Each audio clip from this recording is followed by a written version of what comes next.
How to read a Palm Desert seller net sheet so you don't get surprised at closing. If you're thinking about selling your home in Palm Desert or anywhere in the Coachella Valley, there's one number you need to understand before accepting an offer. It's not just the sales price. It's what you actually walk away with after closing. I'm Brenda Devlin, realtor, and today I'm breaking down the seller net sheet, what the numbers mean, what can change, and how to avoid an unpleasant surprise at closing. A seller net sheet is basically an estimate of your proceeds. It starts with the expected sales price and subtracts the expenses connected with your sale.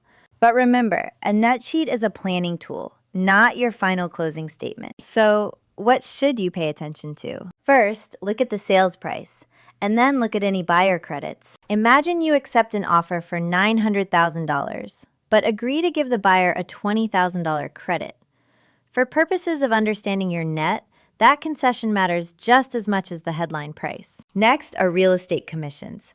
Make sure the net sheet reflects the commission structure actually being used in your transaction, along with any applicable fees. Then you have escrow, title, transfer taxes, recording costs, and other closing expenses. Early in the process, some of these numbers may only be estimates, so they should be updated as more accurate figures become available. And here in the Coachella Valley, don't overlook HOA and community-related expenses. Depending on your property, you could have HOA document charges, transfer-related fees, prorated dues, or special assessments.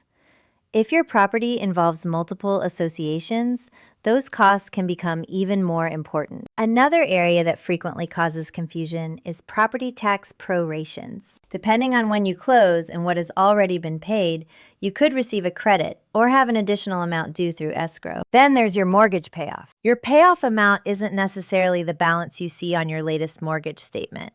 It can include accrued interest through the payoff date and other applicable charges. Finally, account for repairs, buyer credits, warranties, and other negotiated concessions. Every dollar you agree to spend or credit can affect what you ultimately receive. One of the best ways to prepare is to run multiple scenarios before making a major decision. For example, one scenario with a slightly lower price and buyer credit, another at your target price with minimal concessions, and a third showing a stronger price with different terms.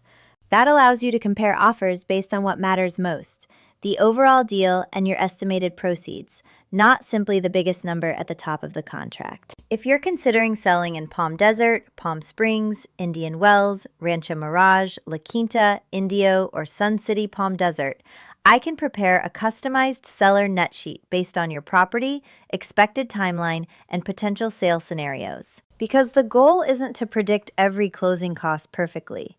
It's to understand the numbers before you make the decision. I'm Brenda Devlin, realtor. Reach out when you're ready to see what selling your Coachella Valley home could actually look like for you.